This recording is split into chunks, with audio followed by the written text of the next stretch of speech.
Hola otra vez. Vamos a trabajar ahora un rato, repasar algo de entrevista y vamos a tratar de subrayar algunos aspectos ahora. Habitualmente buscamos dejar de lado el término interrogatorio. Anamnesis es una buena forma también de decirlo, que tiene que ver con algo de recuperar o de traer a la memoria. Hay muchas concepciones de la palabra a lo largo de la historia, pero de alguna manera, aplicado más al trabajo en la clínica, es el recuperar una serie de datos personales del entorno, heredofamiliares y patológicos del paciente,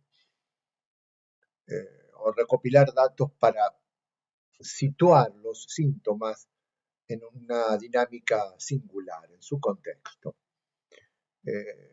Interrogatorio, anamnesis, escuchatorio, en entrevista como esto de entreverse, de verse uno a otro, una conversación en este caso definida por una relación vincular particular, cuyo registro en la historia clínica tiene que ver con la enfermedad actual y los antecedentes personales, pero que vamos a llevar adelante de alguna manera. Se trabaja en general poco, aunque últimamente se viene mejorando. Se calcula que en 35 o 40 años de ejercicio de nuestro oficio vamos a hacer entre 100 y 300.000 entrevistas, según cuál sea un poco nuestra especialidad. Así que vale la pena dedicarle un rato a aprender algo de esto. ¿Qué queremos buscar en la entrevista? Esto era una lluvia de palabras que hacíamos hace un tiempo en seminarios durante la pandemia. Y ahí aparecen un montón de elementos y hay una enorme dispersión, pero aparecen algunas cuestiones como entender, escuchar, empatizar, vincular. Vamos a tratar de darle un aspecto más técnico, si se quiere, a esto, que es de por sí ya muy valioso. Nosotros tenemos que recordar que las agendas habitualmente del médico y del paciente son distintos. Entonces uno puede contextualizar la entrevista en el contexto del paciente o del médico. Generalmente la entrevista es gobernada por el médico, por los tiempos, los contenidos y demás. Y en realidad una entrevista centrada en el paciente tiene que buscar modificar algo de todo esto. Ahí dice que el paciente busca curarse o resolver su dolencia y el médico hacer diagnóstico. Si bien es la principal, tampoco es esta la única preocupación o agenda que los reúne. Si uno quiere pensar un poco en esta medicina centrada en el paciente, es importante tener en cuenta, considerar al paciente como un ser complejo, único, con una singularidad al margen de que tratemos de ubicarlo en nuestra taxonomía de enfermedades para generalizar lo que le sucede y poder ofrecerle entonces un pronóstico y una terapéutica. Sin duda es importante también recordar que hay que tanto ponerle nombre a la condición patológica como conocer la experiencia de la dolencia que está atravesando y negociar y acordar cuál va a ser la oferta de abordaje terapéutico, considerando que las decisiones compartidas van a ser básicamente efecto en la vida del paciente. Entonces, volvemos sobre esta idea de que el contexto que aprendemos es una taxonomía de enfermedades y que el contexto del paciente puede ser diferente. Lo interesante es pensar que según una serie de estudios, no identificamos habitualmente con facilidad el problema que lleva a la consulta. Llamativamente, a pesar de que parece un número alto, solamente unas tres cuartas partes de las veces detectamos el problema somático y en un número mucho, mucho menor los problemas psicosociales. Hay un dato, una viñeta alarmante que dice que La gran mayoría de quienes cometen un suicidio han consultado a un médico en el mes anterior y generalmente nada de esto apareció durante la entrevista. Obviamente cuando la consulta es de índole somática, el problema que se identifica es de índole somática, pero cuando el problema es esencialmente psicosocial, solamente en un poco más de la mitad de las veces el médico logra identificar que esta es la causa. Entonces, es bueno pensar si algo de las funciones de la entrevista puede ayudarnos a pensar. Hay un modelo que es el de las funciones de la entrevista como complementarias una de otra y que hay que tener en mente para llevar adelante el encuentro. Y la primera, la que nunca olvidamos, es esta que podría decirse en criollo hacer diagnóstico. Pero vale la pena pensar cómo determinar la naturaleza del problema, porque como acabamos de ver, el problema no siempre es un diagnóstico de una taxonomía de enfermedades. Y como dice ahí abajo, y vamos a repetir, esta función, hacer diagnóstico, entender qué es lo que está sucediendo, es necesaria para que puedan darse el resto de las funciones de la entrevista y viceversa. La otra función tiene que ver con establecer un vínculo. Y eso va a tener que ver con una serie de tareas que vamos a llevar adelante durante su transcurso. Y finalmente, cumplidas estas cuestiones, tenemos también que implementar un tratamiento, brindar información.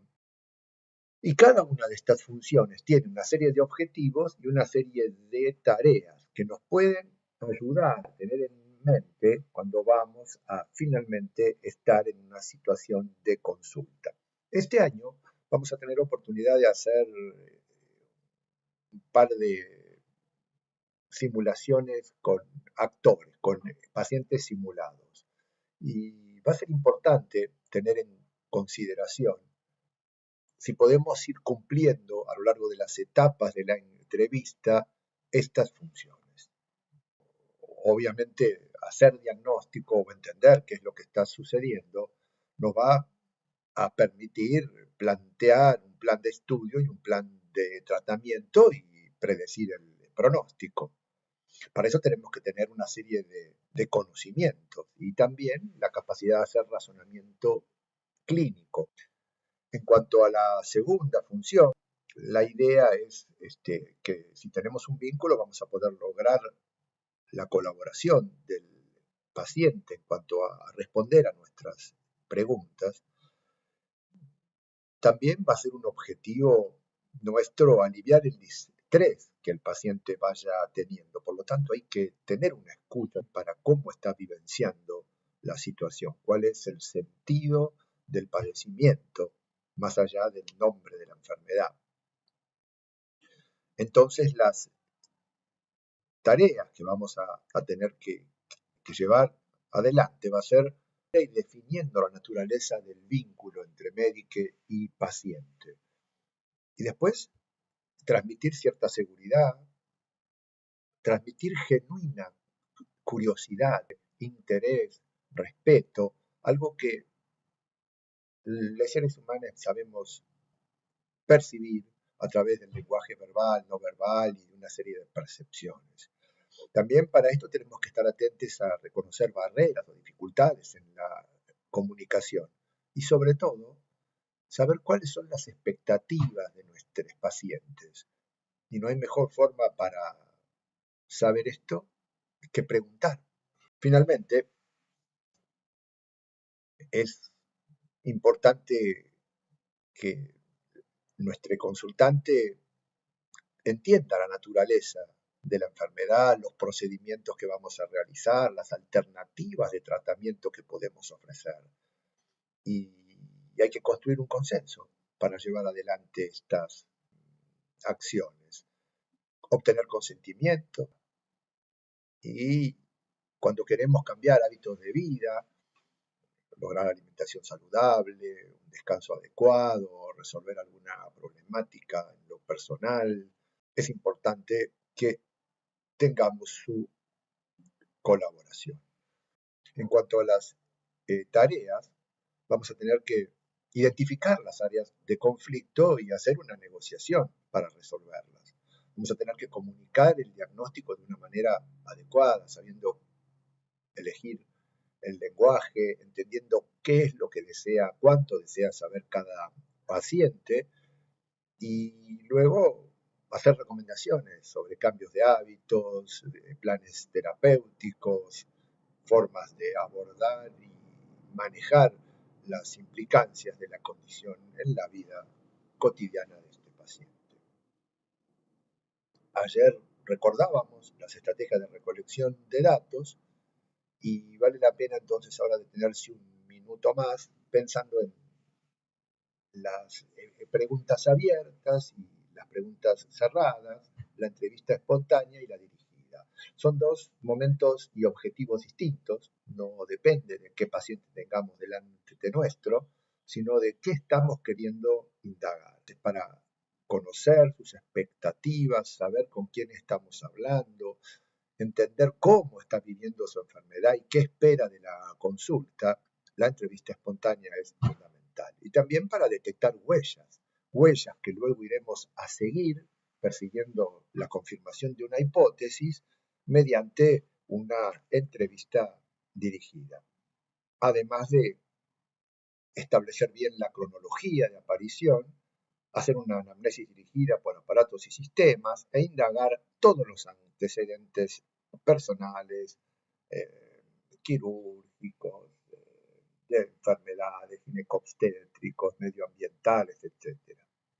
La entrevista entonces tiene que ver mucho con el vínculo entre médico y paciente y va a tener impacto sobre la satisfacción de ambos, sobre la adherencia del paciente a nuestras sugerencias o indicaciones y también sobre la efectividad y la eficacia de nuestra tarea clínica.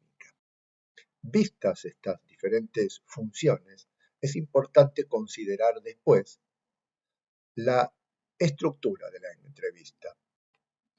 Y esta reconoce 4 etapas que tienen que ver con un momento anterior, que puede ser inmediato o diferido, la apertura, la parte de flujo o el centro de lo que vamos a tratar durante la entrevista y los momentos de cierre.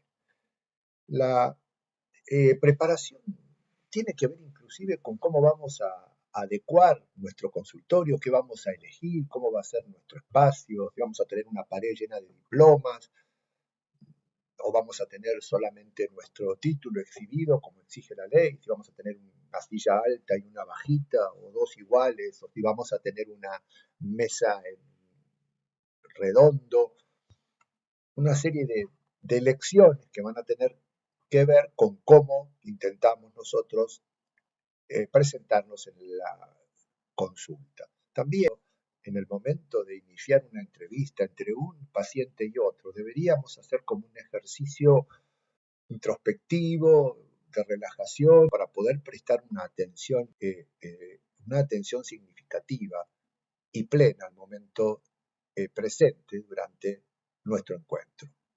Entonces, preparar el entorno, generando un ambiente adecuado, garantizar la privacidad, que no haya interrupciones, ver cómo vamos a manejar nuestros dispositivos celulares, etc. Y también esta preparación personal, centrar nuestra atención en el encuentro, nuestro foco en el paciente. Inmediatamente después de la preparación, vamos a entrar en lo que se llama la apertura de la entrevista, que tiene una serie de tareas definidas. Lo primero que tenemos que haber logrado es esta atención plena, colocada en el momento, y entonces la observación del paciente, de su hábito, de su ingreso, de si viene solo acompañado, cómo es su vestimenta, cómo se comporta, cuál es su actitud corporal, nos va a dar un montón de información.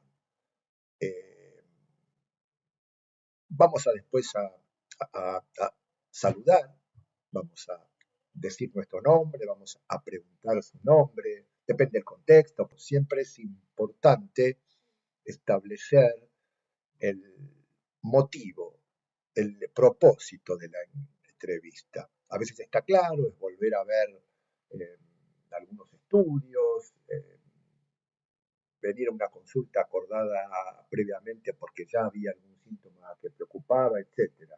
Pero también es importante en los primeros momentos de la entrevista indagar por algún motivo de consulta oculto, que es una condición que después puede aparecer en un momento tardío cuando ya es muy difícil reordenar el tiempo para abordarlo. Entonces, más allá de lo que haya expresado inicialmente nuestro paciente, podemos decir algo más que preocupe, algo más que tengamos que hablar en este momento, brindar una oportunidad para que esto aparezca oportunamente. A menudo los pacientes, dice la bibliografía, sondean las aguas, no expresan inmediatamente algo que puede ser embarazoso o íntimo o más difícil de compartir. Y podrán poner un primer motivo de consulta que a menudo puede ser, vine a hacerme un chequeo. Y el motivo que generó en este momento la decisión de hacer un chequeo debería siempre ser parte de nuestra agenda. Esto es un poco lo que venimos diciendo. Nuestra cantidad de información va a ir decreciendo a lo largo del tiempo y va a ser enormemente intensa en los primeros instantes. Quiero decir que en los primeros minutos de una entrevista vamos a tener un montón de datos que tenemos que estar atentos para registrar y tomar en consideración. Terminada esta etapa de apertura, entraremos en lo que se llama el flujo de la entrevista y durante ella vamos a estar atentos a corregir barreras, puede haber ruidos, puede haber una diferencia de lenguaje, puede haber una diferencia generacional, puede haber una diferencia o una dificultad en el grado de alfabetización sanitaria con respecto a nuestro paciente, que deberá hacer que adecuemos nuestro relato, nuestro discurso, la elección de palabras y términos que vamos a hacer. Las barreras pueden ser del medio ambiente, entre las personas involucradas, pueden ser orgánicas, como una falta de visión, una hipoacusia, etcétera, pueden ser de índole psicológica o sociocultural. Y después será también una tarea durante el flujo detectar huellas y seguirlas, identificar los problemas y confeccionar un listado de estos y a continuación negociar las prioridades. ¿Qué es lo que tendríamos que atender primero? Y ahí vamos a tomar muy en cuenta cuál es el objetivo de nuestro paciente, lo cual no quiere decir que no establezcamos también el nuestro y lo defendamos de alguna manera, pero vamos a tener que acordar lo que sea que vayamos a hacer, ya que si no lo hiciéramos, la adherencia seguramente se verá muy amenazada. Bueno, hay una entrevista, un video de Rita Sharon, una de las eh, primeras desarrolladoras de lo que es la medicina narrativa, que es interesante de ver, pero ella cita a menudo la idea de preguntar al paciente qué piensa él o ella que es interesante que nosotros como sus médicos sepamos de ellos. Y la literatura menciona una serie de razones por las cuales es importante abordar todos los problemas que pueden existir en la entrevista, tanto porque puede haber experiencias anteriores que estén generando tensiones y que requieran una explicación por nuestra parte, también para establecer prioridades, porque podríamos detectar un primer problema mencionado y dedicarnos a resolverlo sin conocer un contexto determinado, ¿no? Como lograr un cambio de hábitos durante un proceso de separación o durante un duelo o cualquier otra circunstancia económica, por ejemplo, que esté dificultando un momento de la vida. También es posible que el paciente ofrecida esta posibilidad pueda traer a su memoria algún problema olvidado o suprimido, negado de alguna forma. Y también porque vamos a compartir la responsabilidad en la toma de decisiones y está bueno que esto quede aclarado en algún momento, como que vamos a estar al servicio, vamos a seguir las sugerencias del paciente, ya que estamos hablando de su vida, lo cual no quita que no pongamos énfasis en cómo nosotros vemos la situación y qué es lo que recomendamos. Durante el flujo de la entrevista, una condición de mucho valor es permitir al paciente establecer un hilo narrativo. Nuestras interrupciones en general van a impedir que alguna cuestión que iba a ser dicha sea retomada, vamos a generar un desorden porque nosotros queremos ya ir prácticamente al seguimiento de una huella. Entonces, tenemos que invitar a que este relato inicial se prolongue y exponga espontáneamente la mayor cantidad de datos posibles. Una red de seguridad para estar cotejando si estamos entendiendo bien el relato es hacer una serie de preguntas abiertas y cerradas para asegurarnos de estar entendiendo adecuadamente. Hablamos un poco de los tipos de preguntas y dijimos un poco que eran complementarias y que ambas tenían su lugar. Recordar que tenemos que usar un lenguaje asequible, que la información que demos tiene que ser dada en pequeñas dosis, ya que de lo contrario puede abrumar o perderse o no llegar claramente, rechequear mutuamente la información y también saber cuánto quiere saber el paciente, cuánto detalle necesita de la situación, si quiere algo muy detallado o algo muy asertivo y exacto o quiere una información más breve. Cuando tengamos que interrumpir, a menudo vale la pena explicarlo. Perdón, necesito entender bien cuál fue la cronología de esto que sucedió. ¿Cómo fue entonces? ¿Qué fue lo primero? ¿Y cómo se sintió eso? Me ayudaría a entender si pudieras explicarme esto un poco más. El flujo de la entrevista supone también conocer el contexto del que ya hemos venido hablando, invitando a hacer un relato extenso, sin interrupciones. Hablamos también de conocer todas las problemáticas y esto incluye en el flujo de la entrevista en general, en esta parte más amplia, manejar los aspectos emocionales. Como mencionáramos, suelen contribuir a entender el diagnóstico, son fundamentales para lograr la atención biomédica en cuanto a la colaboración con la anamnesis y en cuanto a comprender las elecciones del paciente, mejora las aproximaciones a la atención, puede ser una oportunidad de brindar una ayuda muy relevante. A veces los aspectos emocionales contribuyen a la morbilidad, incluso a la muerte, o pueden ser la causa de una negación con respecto a una condición. Participan siempre a favor o en contra en la adherencia y también pueden generar madurez y bienestar. A veces es todo lo que es necesario.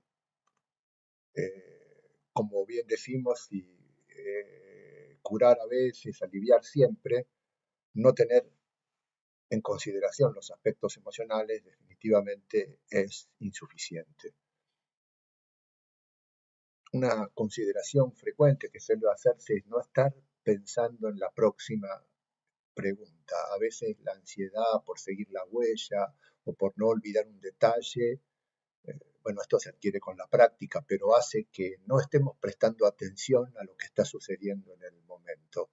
Y eso nos hace perder los indicios de una serie de situaciones que pueden ser muy relevantes. Finalmente llegamos a la etapa de cierre. La etapa de cierre requiere prolijamente un resumen de información, una revisión de la mutua comprensión de lo acordado, de lo relatado, acordar el seguimiento, atender a preguntas de último momento, ¿qué vale la pena insistir ahora? Si hubo una oportunidad para invitar a expresar un motivo de consulta oculto, estas debieran tener que ver con dudas que surgieron sobre el plan de seguimiento, el plan de tratamiento, el plan diagnóstico o algo del significado de la enfermedad, pero no de repente una agenda que requiere abrir nuevamente toda la consulta, saludarse y concluir. Vale la pena, al finalizar, chequear si hemos podido cumplir con una serie de condiciones. Por ejemplo, recabamos la información suficiente para determinar la naturaleza del problema, cualquiera este fuera. Hemos establecido un vínculo valioso, satisfactorio, adecuado. Hemos podido comunicar, informar, escuchar y ofrecer alternativas diagnósticas y terapéuticas. En visitas posteriores, una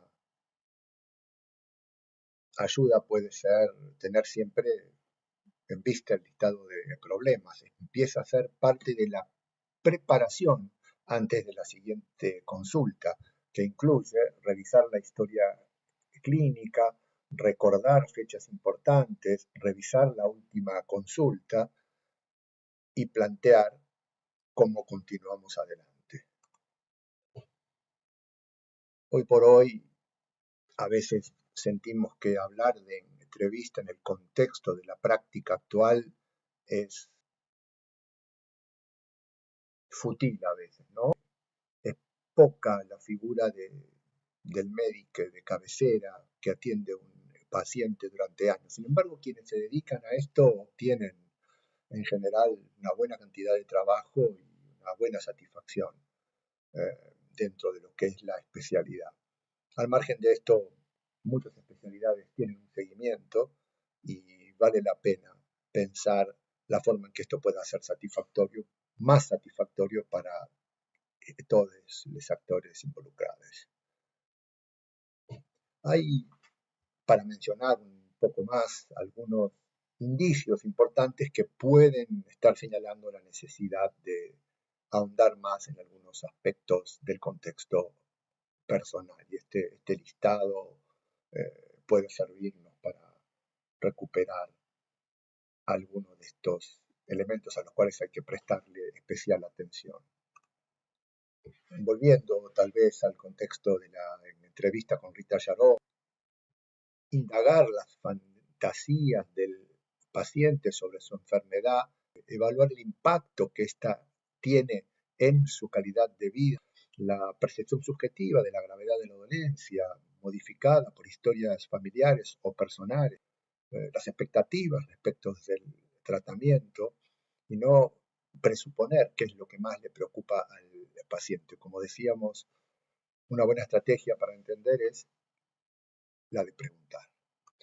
Hay un par de textos, de artículos muy interesantes que hablan de cómo la conducta que tomamos durante una entrevista puede modificar drásticamente nuestra capacidad de recolección adecuada de datos. Es una mención para quienes tengan un interés en particular. Bueno, y con esto podemos dar por terminado este repaso de entrevista sobre el que volveremos una y otra vez en ocasión de los laboratorios, las prácticas de formación clínica y las simulaciones. Nos estamos viendo.